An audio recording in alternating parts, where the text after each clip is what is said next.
Então, nesse vídeo, eu vou te explicar o que está acontecendo no mundo e por que alguns economistas, inclusive eu, acreditamos que a gente está muito próximo de uma crise financeira mundial que pode ser pior do que 2008. Fala, eu sou o Guilherme da Esta Fortuna e esse vai ser um vídeo emblemático porque o mundo está começando a mostrar alguns sinais de que nós estamos próximos de uma grande crise financeira mundial que pode ser até pior do que a crise de 2008 que aconteceu já há aproximadamente 11 anos atrás. O assunto que eu vou mostrar aqui nesse vídeo é um pouco polêmico porque vai contra o senso comum, vai contra inclusive muitas pessoas da academia de economia, que é inclusive onde eu fui formado, mas eu não tô nem aí, porque o meu papel aqui é te preparar, é informar você, passar essa informação adiante para que as pessoas que acompanham, que venham a ver esse vídeo, possam se proteger e possam tomar melhores decisões dentro de um cenário como um cenário de crise. Porque uma coisa que eu sempre gosto de falar é o seguinte: uma crise financeira, uma crise de qualquer tipo, não necessariamente ela precisa ser uma coisa ruim. Ela pode ser boa também. Porque, na verdade, uma crise é nada mais do que mudança de cenário. E quando o cenário muda, você tem que entender que o cenário mudou e entender qual é a decisão nova que você precisa tomar nesse cenário. Então, novo cenário, novas decisões. E dá sim para você se beneficiar no momento de crise. Existem investimentos que são bons em momentos de crise. E esse vídeo de hoje começa um quadro aqui no canal, que é o quadro justamente criado para você se proteger contra crises, para você entender o que está acontecendo e entender quais são as melhores decisões que você pode tomar nesse momento, beleza? Então, nesse vídeo, eu vou te explicar o que está acontecendo no mundo e por que alguns economistas, inclusive eu, acreditamos que a gente está muito próximo de uma crise financeira mundial que pode ser pior do que 2008. Então, se você gostou da ideia de entender isso, dá o like no vídeo, se inscreve no meu canal e vamos lá. Bom, então antes de tudo, você precisa entender como que funciona o sistema financeiro atual no mundo todo, o que é a moeda de verdade, né, que a gente usa e tal, como que isso funciona. Isso parece bobagem, mas a verdade é que a maioria das pessoas não entendem de verdade como que se dá isso, né? E como é que isso surgiu, né? Antigamente, há muito tempo atrás, as pessoas faziam escambo, né? Então, se um cara era produtor de milho e o outro criava gado, e o cara do milho quisesse gado e o cara do gado quisesse milho, eles simplesmente trocavam ali, existia um certo consenso de quanto que uma cabeça de gado valia em quilos de milho, e eles faziam essa troca. O problema era que, caso o cara do milho não quisesse gado, ele quisesse roupa, e o cara do gado não tem roupa para oferecer, ele só tem gado. Então havia esse descasamento de produtos, né? Então, obviamente que começou a surgir a moeda. E a moeda surgiu inicialmente como uma commodity, né? Então, algo que todo mundo queria, que todo mundo aceitava como meio de troca. Então, já tiveram vários exemplos de moedas na história da humanidade, em locais diferentes.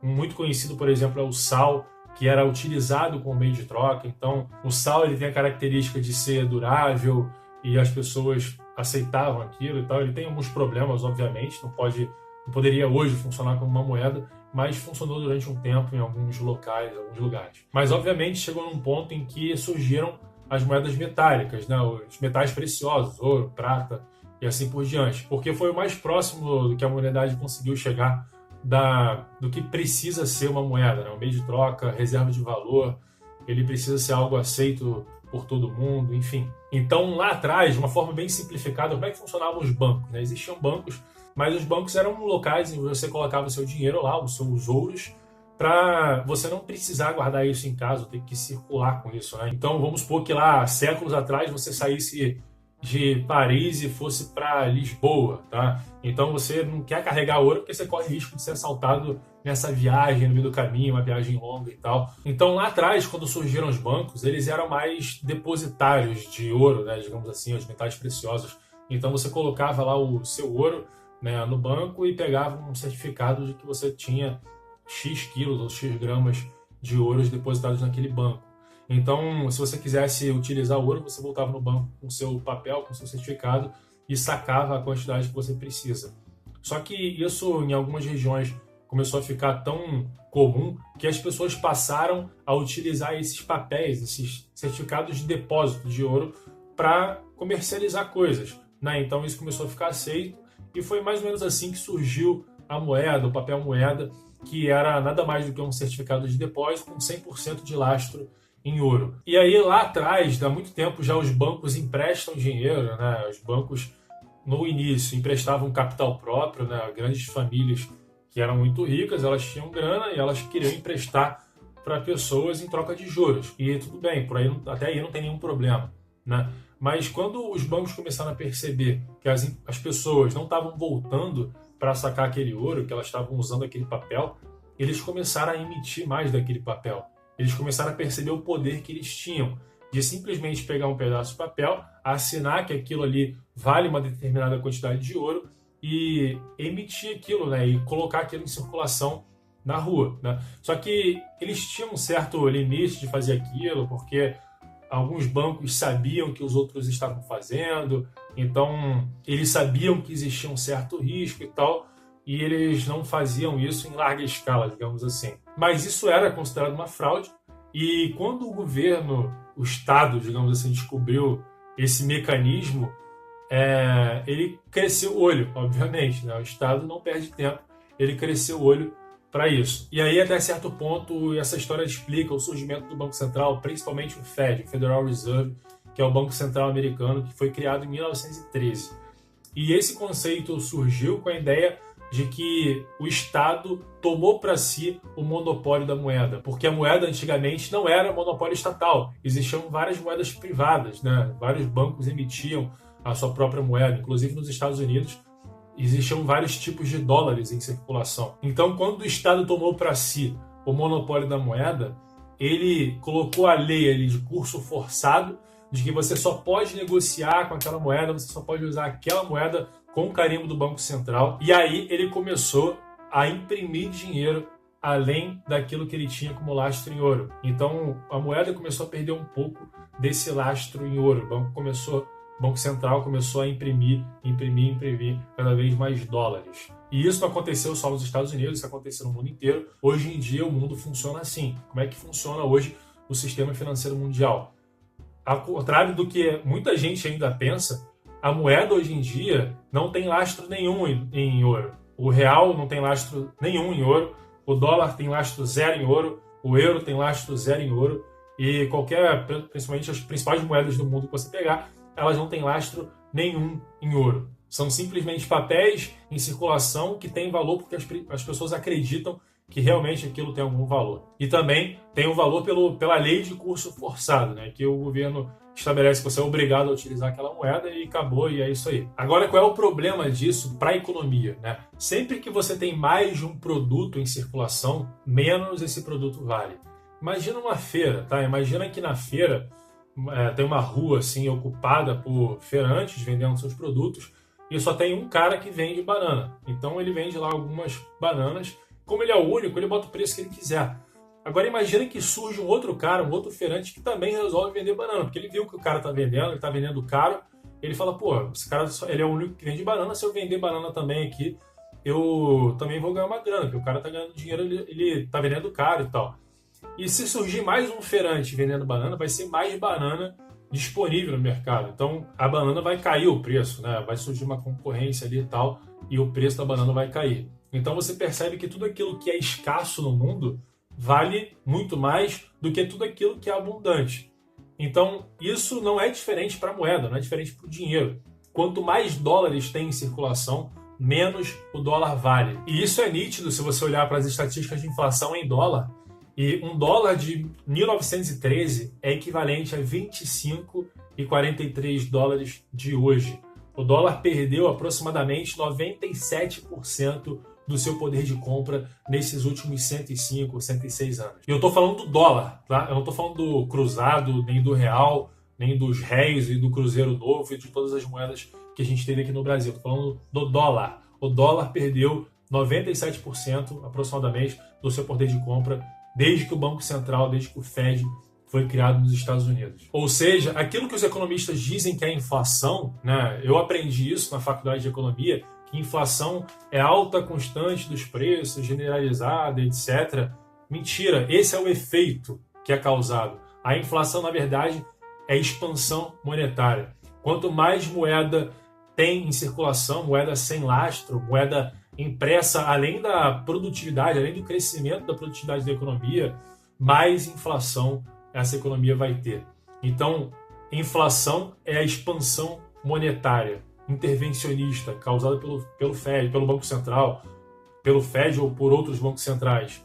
O efeito disso é a alta de preços e perda do poder de compra da moeda. E é justamente essa expansão monetária, essa criação de dinheiro out of thin air, como se diz em inglês, ou seja, dinheiro criado do ar rarefeito, criado do nada, né? Simplesmente, hoje em dia é assim, o Banco Central vai lá, aperta um botão e cria eletronicamente dinheiro, né? Então, essa expansão monetária é o que explica as grandes crises que aconteceram no mundo. A crise de 29, crise de 2008, e também é o que vai explicar a próxima grande crise mundial, que está explicando a próxima grande crise que vai acontecer. E esse gráfico que você está vendo na tela é justamente o crescimento da base monetária, da oferta monetária dos Estados Unidos, né? E você vê que ela seguia um crescimento ali meio que constante, sem muitas variações, até 1914, 1915, e logo depois que o Banco Central foi criado, que o Fed foi criado, isso se expandiu absurdamente, eles começaram a imprimir dinheiro do nada, loucamente, como se não houvesse amanhã.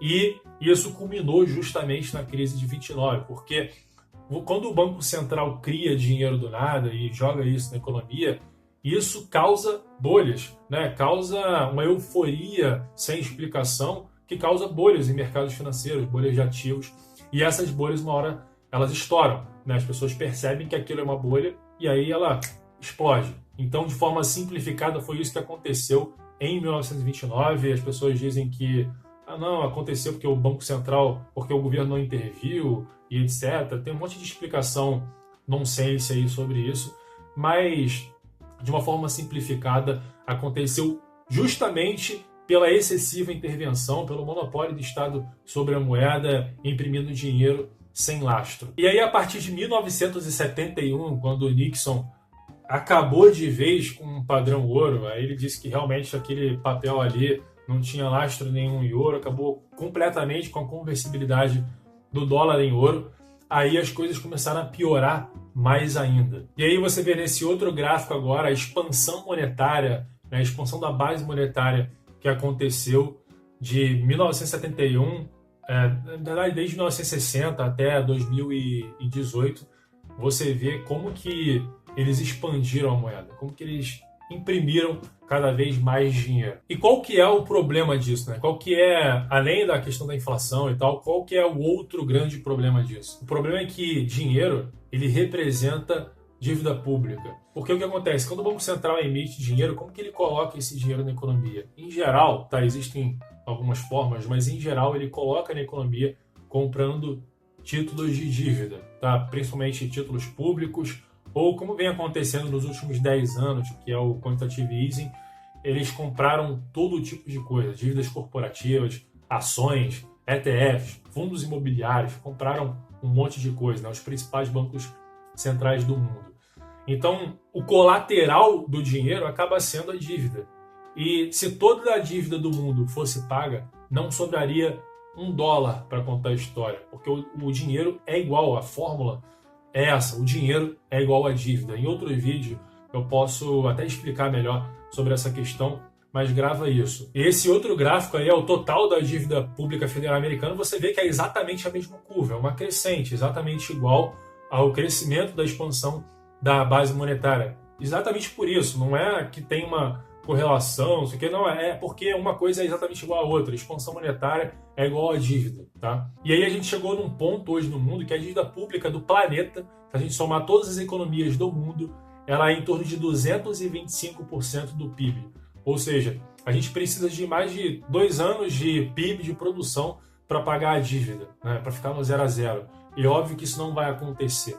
Então, isso se expandiu, isso aumentou muito, principalmente nos últimos 10 anos. Para você ter uma ideia, em 2007, há 12 anos atrás, esse vídeo está sendo gravado em 2019, então há 12 anos atrás, a base monetária do planeta, se a gente pegar os principais bancos centrais do mundo, era de 5 trilhões de dólares, 5 trilhões. Hoje, final de 2018, a base monetária é de 20 trilhões de dólares. Ou seja, eles quadruplicaram a base monetária. E por que isso aconteceu? Foi justamente por causa da crise de 2008. Né? Imagina o seguinte, né? Tem aquela história que as pessoas contam, não sei se é verdade, mas eu acredito que sim. Se você for médico, aí alguma coisa, nutricionista, enfim, comenta para mim. Mas é o seguinte, se você bebe muito numa festa, você fica de ressaca, né? Você fica mal, no dia seguinte você se arrepende, você fala, cara, nunca mais eu vou beber, né? Não devia ter bebido tanto, você tá passando mal, dor de cabeça e tal. E dizem, né, eu nunca testei, mas dizem que se você continuar bebendo no dia seguinte, a ressaca passa, porque a ressaca é a queda do álcool no sangue e tal. Se você continuar bebendo, a ressaca passa. Beleza, a ressaca vai passar. Só que uma hora, cara, se você continuar fazendo isso por muitos dias, muitas semanas, uma hora você morre de cirrose, concorda? Então, o que aconteceu? Né? Os bancos centrais do mundo, há 100 anos, vêm imprimindo dinheiro, e aí culminou numa crise absurda, que foi a crise de 2008, por conta da criação de bolhas, intervencionismo excessivo na moeda pelo Estado, pelos bancos centrais. E o que eles fizeram? O mundo entrou em ressaca. Em 2008, é como se fosse uma grande ressaca, uma correção, né? Uma correção do sistema. E aí, o que eles fizeram? Deram mais álcool para o bêbado. Imprimiram mais e mais dinheiro. E essa impressão massiva de dinheiro foi justamente essa expansão monetária, né? Porque tem gente que não gosta de impressão, mas no final das contas é impressão. Mas foi justamente uma tentativa de prorrogar mais um tempo, de não ter ressaca, de impedir a ressaca, de empurrar essa crise com a barriga mais para frente. E eles até conseguiram, de certa forma, fazer isso. A gente está entrando agora, a economia americana está entrando quase no maior período de crescimento da história, né? O maior período até então foi de 1991 até 2001. E se chegar até julho desse ano, de 2019, com a economia americana crescendo, vai ser o maior recorde de crescimento da história. Mais de 10 anos de crescimento ininterrupto. Então, tudo bem, eles conseguiram prorrogar. Agora, qual vai ser o efeito disso mais na frente? Como é que vai ser essa cirrose aí que vai ter na próxima crise? Então, da mesma forma que aconteceu em 1929 e outras crises, em 2008, essa expansão causou uma série de bolhas, um monte de bolha.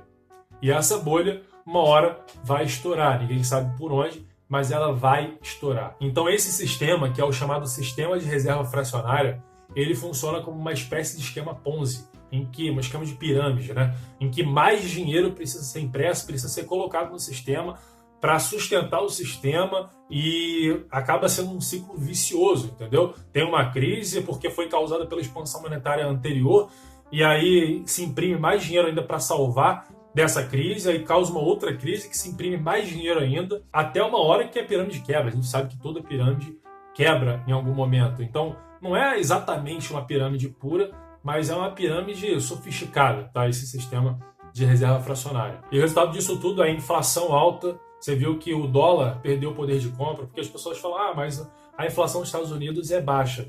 De 1913 até 2018, a inflação americana foi de 3,1% ao ano. Isso pode parecer baixo para os nossos padrões brasileiros, até para o padrão mundial, mas acumula 3% ao ano durante 100 anos, para você ver o poder dos juros compostos que isso tem. E além disso, outro problema é essa criação de bolhas que estouram cada vez piores, elas ficam cada vez maiores, e quanto maior a bolha, maior também vai ser o estouro dessa bolha. Então a verdade é, a gente está sobre um barril de pólvora que pode explodir a qualquer momento. Eu não quero aqui te aterrorizar, eu quero nesse vídeo te explicar o que aconteceu, né? A ideia foi essa, foi explicar o que está acontecendo na economia mundial, para depois te mostrar o que você pode fazer para se proteger, e o que você pode fazer, inclusive, para ganhar com isso. Tá? Não é possível ter lucro investindo em alguns tipos de investimentos com esse evento, beleza? Então é interessante também que recentemente o Banco Central, o Fed, né, o Banco Central americano, fez uma reunião, né, fez um evento, chamou alguns economistas renomados e tal, os prêmios Nobel e etc., para eles ajudarem, né? Porque eles estão vendo que isso tá para acontecer, e eles não sabem o que fazer, porque eles vão fazer o quê? Vão imprimir mais dinheiro ainda? Eu acho que é até o que eles vão acabar fazendo. Mas e aí? Será que isso vai ter efeito? Então, isso é interessante, porque eles próprios não sabem o que fazer. Então, esse primeiro vídeo foi para te explicar o funcionamento do sistema, te explicar o que está acontecendo, te dar esse primeiro alerta, digamos assim. E no próximo vídeo dessa série, eu vou te mostrar alguns sinais que a economia mundial está apresentando de que essa crise realmente está perto. É difícil saber exatamente quando que vai acontecer, mas talvez aí alguns meses, alguns muito poucos anos, tá? Então fica atento e até para te ajudar aí a tomar as melhores decisões nesse momento pré-crise, né, digamos assim, eu fiz o seguinte, eu criei um grupo no Telegram. Para quem não sabe, o Telegram é um aplicativo muito parecido com o WhatsApp, né, ele tem algumas vantagens e tal, e eu criei um grupo lá, porque no WhatsApp existe um limite de pessoas no grupo, no Telegram esse limite é maior ou não tem limite, enfim. E a ideia desse grupo é mostrar como que você pode tomar as melhores decisões de investimento, as melhores decisões para a sua vida financeira nesse momento, para você ganhar dinheiro, né, para você se proteger de uma possível crise e para você, inclusive, até ganhar dinheiro com essa crise. Então esse grupo é gratuito, eu vou postar alguns conteúdos ali, vai ter um diálogo entre a gente ali nesse grupo. E para você entrar nele, basta você ir aqui no primeiro link da descrição, clicar lá. Você precisa ter um Telegram baixado no seu celular, né? Muitas pessoas já têm, mas outras ainda não. Você precisa baixar o aplicativo, clicar no primeiro link da descrição que você vai entrar no grupo e aí a gente vai conversar por lá, beleza? Então, eu vou passar muita informação para te municiar de conhecimento para você sair ileso ou sair até melhor desse evento que pode acontecer em breve, beleza? Então, se você gostou desse vídeo, curte, me ajuda muito você curtindo esse vídeo para essa informação se propagar. Eu quero que mais e mais pessoas saibam disso, tá? Compartilha com seus amigos, com seus familiares, com amigos pessoas da sua família que são empresários, que estão trabalhando numa empresa, que podem até vir a sofrer de alguma forma com isso, para eles poderem também se proteger. E também, como eu vou postar mais vídeos sobre isso, se inscreve no meu canal, marca o sininho lá para você receber as notificações e assiste também esses outros vídeos aqui que eu estou te recomendando. Fechado? Então até o próximo vídeo. Valeu!